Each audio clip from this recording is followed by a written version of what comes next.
13 WMAZ Eyewitness News at 6. June 30th, 2011. Macon police found the torso of missing Mercer Law grad Lauren Giddings in a trash can at her Macon apartment complex. We looked around the place. No sign of a struggle, no sign that anyone had broken in, just nothing. Just she was gone.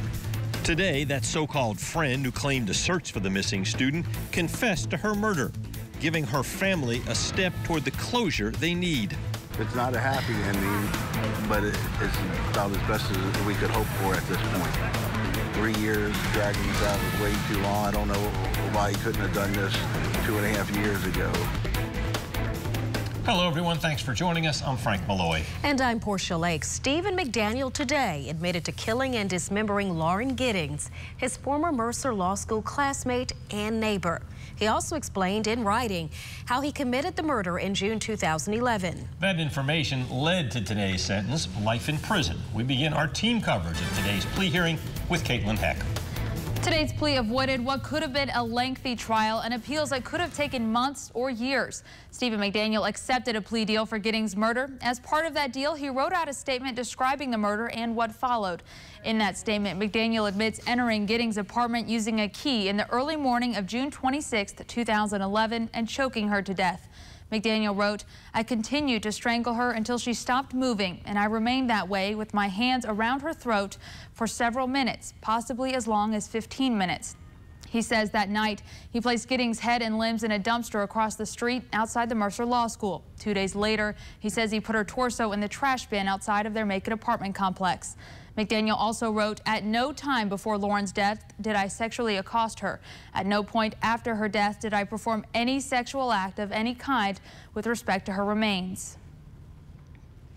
This gives Lauren's family and friends answers that they have wanted since the day that he disappeared. Had we gone to trial, these details of his guilt would not have been required, even if Stephen McDaniel had been found guilty. We never would have known exactly what happened to Lauren. We never would have known how she died or what became of her body. McDaniel's lawyer, Frank Hold, told me plea talks have been in the works for several weeks. He says as evidence started piling up, Stephen McDaniel realized he could likely be convicted, and they reached an agreement with prosecution over the weekend. 13 WMAZ's Tom George will have more on the evidence in the case in a few minutes. In court today, McDaniel did not make any statements, but at the bottom of his written one-page admission, McDaniel did apologize, saying, "I'm extremely sorry for what I did to Lauren and her family. I did not expect the forgiveness of Lauren's family, and there's no way I can ever deserve it." And I'm glad my client stepped up and took responsibility for what he did. It was the right thing to do, and I'm glad he did it. You know, all I can say is it was a horrible crime. The remorse my client expressed will never be sufficient to erase the horror of it for Lauren and her family. After the plea, Judge Howard Sims sentenced McDaniel to life in prison. He could go before a parole board in 2041, 30 years after his arrest. But David Cook says he expects McDaniel will spend his entire life in prison. Judge Sims also told McDaniel he was one of only 3 defendants in his career he would truly call evil. Frank, Portia. Thank you, Caitlin. Now, if you'd like to read McDaniel's statement in its entirety, look for this story on our website, 13WMAZ.com. Lauren Giddings' family says they will not accept McDaniel's apology, but today's plea helps bring an end to a 3-year emotional roller coaster. A lot of people use the word closure. There will never be closure. Maybe it's one step further to closure, but relief is a good word.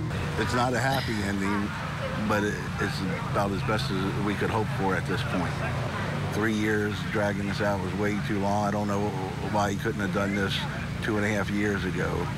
So, yeah, we're not happy about him in any way, shape, or form, but we're certainly looking forward to forgetting about it. Many of the family left the courtroom and went to visit the memorial bench set up for Giddings in Washington Park, about a block from her apartment, a place they say Giddings went nearly every day with her dog, Butterbean. Her parents say they still have many good memories of Macon and Mercer Law School and may come back to visit the park and other places Lauren liked to go. Their hope is to help their daughter's memory live on for people who knew her and those who didn't. She touched so many lives, and people that we don't even know. Strangers will approach us and say that they've read about her, or they've even helped them. She's helped them move forward in their faith, and the stories just go on and on. And her family says today they were also celebrating what would have been Lauren's 30th birthday, which was Friday. The FBI crime lab tested more than 200 pieces of evidence collected in Lauren Giddings' murder case. Some new pieces of evidence were described in court today, and others have been coming up in court hearings over the past 2.5 years. Tom George joins us now with those details. After today's plea deal, Stephen McDaniel's attorney, Frank Hogue, told us once the prosecution's evidence started mounting, he finally believed it would have been enough for a likely conviction. Now, with the addition of McDaniel's written confession, the pieces have been put together. Evidence was collected from these 3 units at Barristers Hall Apartments on Georgia Avenue. Giddings lived here in the upstairs unit. Stephen McDaniel lived next door. The unit below Giddings was occupied by Antoine Bostic, who says he was in the midst of moving out. Police say they have surveillance video of Lauren Giddings at a Macon Zaxby's around 6:30, June 25, 2011. That's the last time she was seen. Giddings sent an email from her computer at 10:18 that evening, but family and friends say they had no contact with her after that. Sometime between 10 and 11 that night, District Attorney David Cook says Bostic's girlfriend, Bertilla Boyd, claims she saw McDaniel by the trash bins carrying a large stick-like object. Boyd says she was waiting in the car for her boyfriend when she saw McDaniel, then went into Bostic's apartment. She says she later heard noises coming from Giddings' apartment upstairs. Bostic also told police it looked like items had been moved around in his apartment when he arrived there. 5 days later, around 9:30 a.m., Giddings' torso was found in the trash bin next to her apartment building. Medical reports show there was a pair of cotton shorts on the torso with a clump of hair on the shorts. There was a small cut on the abdomen. In the next few days, police collected evidence for testing from McDaniel's apartment. It included a master key to the apartment complex, a key to Giddings' apartment, a pair of green and white women's underwear in his dresser drawer, swords, 3 firearms, a baseball bat, and packaging for a Stanley brand hacksaw in McDaniel's bathroom vanity. Police also found a hacksaw of the same brand in a closet in the apartment complex's laundry room. Investigators later confirmed the hacksaw contained Giddings' DNA. The FBI could not definitively say whether McDaniel's DNA was also on the hacksaw or the pair of women's underwear. Police also removed Giddings' bathtub after a 13 WMAZ reporter touring her apartment noticed several scratch marks on it. Other evidence includes video of McDaniel looking at boat anchors and flashlights at a Walmart, as well as receipts for rope, a flash drive, and 2 ponchos. More ponchos were also found in McDaniel's car. Tests on McDaniel's computer revealed internet searches including molesting a sleeping girl, the Arabian Nights story of the 3 apples, in which a man dismembers his wife and places her body in a chest in the river, and searches for gynophagia, which refers to eating human flesh to satisfy a fetish. The GBI also says they found a post on a public blog site under the screen name Sons of Liberty that describes killing someone by cutting the victim's neck with a knife. Investigators say they were able to link the post back to McDaniel. One of McDaniel's college roommates, Thaddeus Money, also claims McDaniel once started a conversation about committing the perfect murder. Money says McDaniel described coming up behind his victim, using chloroform, cutting up the body and spreading the parts in the woods, then using chemicals to mask the odor. Today in court, District Attorney David Cook also announced the state found evidence on McDaniel's computer, like pictures he took of Lauren on the night of her disappearance, a search history showing an obsession with Giddings, and the victim's personal flash drive, which was stolen from her. In his written confession, McDaniel also revealed what he did with the rest of Lauren's body. We already knew that her torso was found outside their apartment complex. He says he left the rest of her remains in a dumpster outside Mercer Law School across the street from their apartments. Frank, Portia. District Attorney David Cook said today while he believes the state could have gotten a conviction at trial, this plea deal will give the family more closure and more information on just what happened to Lauren. Today's plea also ends a civil lawsuit Giddings' family filed against McDaniel. The wrongful death suit asked for millions of dollars from McDaniel for taking away Giddings' family's right to a proper burial and for emotional damages. It also asked permission to search the Pike County property owned by McDaniel's grandfather. Giddings' family had hoped to find some of her remains hidden there. McDaniel agreed to allow a judge to rule against him in the case, but he will be liable and have to pay Giddings' family only if he is released from jail. Again, the earliest he can apply for parole would be in 2041. Well, we started off the day beautiful. So a beautiful start to the work week. Temperatures today reached almost 80 degrees across central Georgia with that beautiful blue sky out there. Outside right now, temperatures still in the upper 70s, 79 in Macon and Warner Robins, and Butler and Unadilla, 81 in Cordele, and 81 right now in Eastman. And today we had light winds coming out of the north and the northwest, about 5 to 10 miles per hour. The past couple of days have been breezy and gusty all afternoon long, but today was a different story in the wind department. The winds are going to continue to stay calm overnight and going into tomorrow as well. Doppler Max HD, not a whole lot going on, but hey, I'm not complaining. I'm sure a lot of people are not complaining tonight. Mainly clear, lows dropping down to the low 50s, so we'll see a little bit warmer temperatures to start your Tuesday morning than where we were for your Monday morning, and calm winds as well. As we go into tomorrow afternoon, a storm chance rolls in the early parts of the afternoon to the latter parts of the afternoon. So coming up in your full forecast in just a few minutes, I'm going to break down future view and show you who has the best chance of seeing storms and how long they will last. That's all in minutes. All right, we'll check that out in a few minutes. Thank you, Olivia. Oh, Macon couple shaken up after coming face to face with an armed robber. That's right. We'll have those details when Eyewitness News at 6 continues.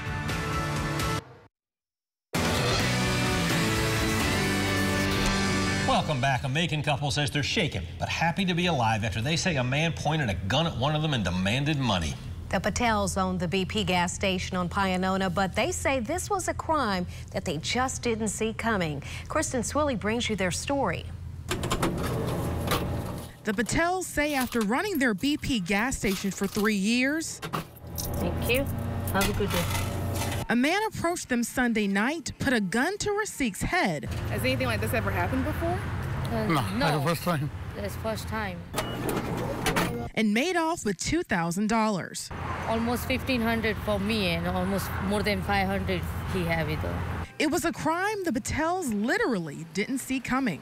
We're used to hearing about armed robberies happening inside of gas stations. It's one of the reasons the Patels installed the security cameras. But Sunday night, they were in for a surprise. Because this time, the robber was hiding outside, in between the Patels' 2 cars. They say they planned to put their money into their cars, but before they could do that, the man pulled a gun, demanded cash, and disappeared before they even had time to call 911. They say because the suspect was wearing a mask and the incident happened at night, they don't have a good physical description of the man, other than his height and gender.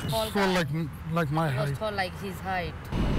Police haven't made any arrests, and the case is still under investigation. I cannot sleep even last night. I feel like, so scared even. But even though the Patels are shaken, they say it could have ended much worse. If we live life, we make money again. But, if you lost your life, it was scary, In Macon, Kristen Swilley, 13 WMAZ, Eyewitness News. And according to the Bibb County Sheriff's Office, there have been 93 armed robberies in Bibb County so far this year. If you have any information on this case, you can call Macon Regional Crime Stoppers at 1-877-68-CRIME. Again, 1-877-68-CRIME. Coming up, a young Central Georgia athlete making college plans. Wes has the story. Stay with us. Stay with us.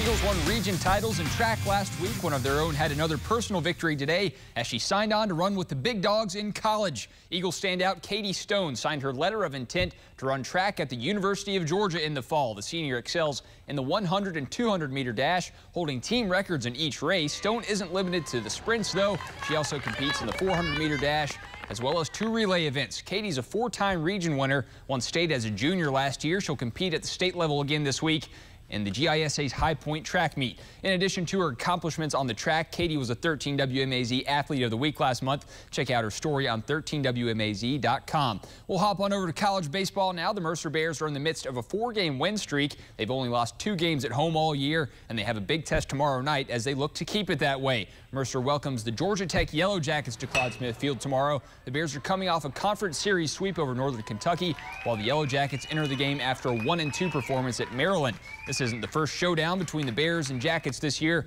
Mercer beat Tech in Atlanta on March 25th, relying on the arm of true freshman Ryan Askew. Head coach Craig Gibson spoke about his young hurler heading into round 2 against the Jackets. He's been a great guy for us. He's a true freshman, so he'll face one of their guys, Ben Farr, who's a true freshman. So it'll be a great battle. Ryan's a big right-handed guy, and their guy's a left-hander. But we expect Ryan to give us a chance early and turn it over to our bullpen for hopefully we'll have a chance late. Askew got his last win in Atlanta against the Yellow Jackets in March. The true freshman has a 2-3 record from the mound this year. He'll look to even it up with first pitch set for 6 p.m. tomorrow. Down in Milledgeville this evening, the Georgia College Bobcats are wrapping up a doubleheader against Young Harris. The Bobcats got the series started with a win yesterday and kept it going today. Game 1 went final not long ago. Georgia College clinches the series with a 10-6 win. They're going for the sweep right now. We'll update you on the final tonight and on 13WMAZ.com. Olivia, baseball is best played in the sun. We're not expecting any weather delays for action on the diamond in central Georgia, are we? Not unless tomorrow afternoon you have some action planned for outdoor activities, because there's a chance for storms and showers tomorrow, but today was beautiful. We hit the upper 70s, close to 80 degrees to start the work week, and I got good news for you. 80s are sticking around for the rest of the work week. We'll talk about that, your 7 days, right after this.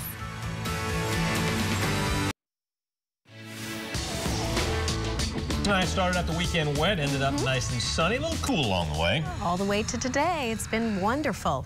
But Olivia James is in for Ben Jones, and she's going to tell us how much longer we can expect this sunshine to stick around here. Well, I got good news for you. Spring-like weather is going to stick around, that's for sure. We have a chance for showers and storms tomorrow.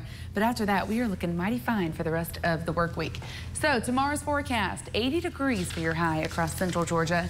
But a storm chance rolls in tomorrow afternoon. Few showers possible as well. West winds fairly calm coming out of the west, about 10 miles per hour. Sunrise tomorrow just a little after 7 a.m. So here's your current temperatures outside. Still seeing the upper 70s, close to 80 degrees, 79 in Macon and Warner Robins and Milledgeville. And Sandersville as well, 77 in Swainsboro and up in Sparta. All across the state, we've seen beautiful conditions, upper 70s and plenty of sunshine as well. Doppler Max HD, we have high pressure in control across the southeast. So generally with high pressure, we have plenty of sunshine and dry conditions. That's exactly what we've been seeing today. But notice across the country, we have a cold front draped from the upper Ohio Valley down towards Oklahoma, even parts of Texas.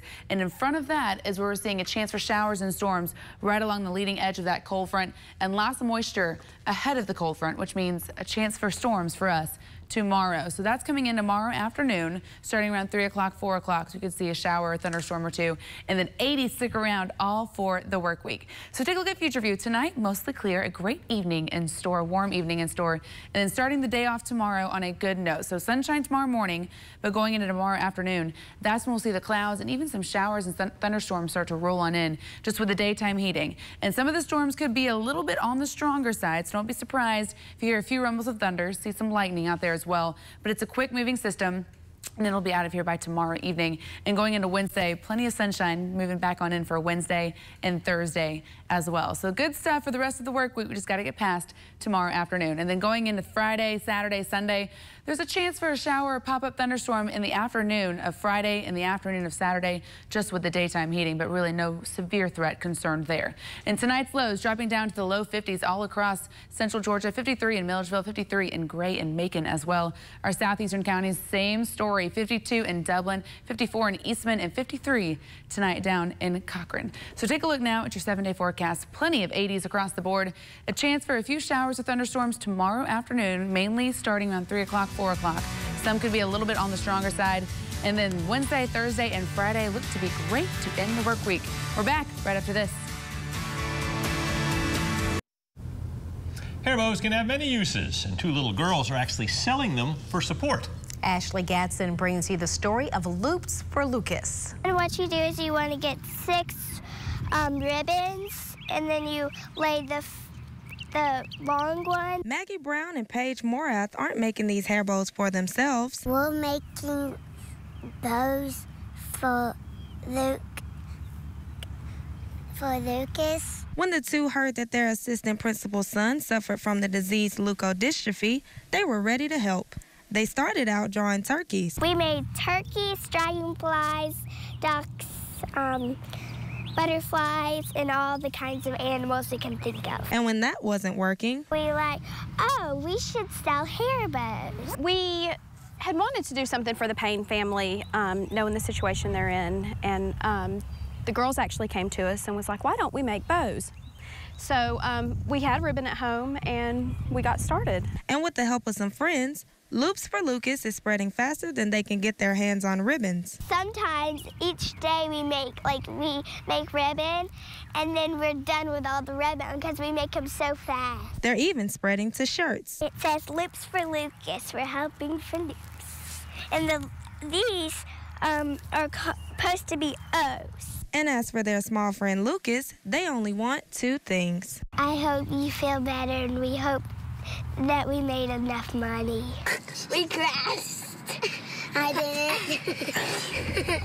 Dora, well, the Loop for Lucas organization is under the main group called Love for Lucas. That group hosts a 5K this Saturday at Kids Fit in Kathleen. For more information on the event and the organization, look for this story on 13WMAZ.com. Thanks for joining us. We'll be back tonight at 11. I'm headed over to 13WMAZ.com to chat live with you. Evening news up next. Have a safe night.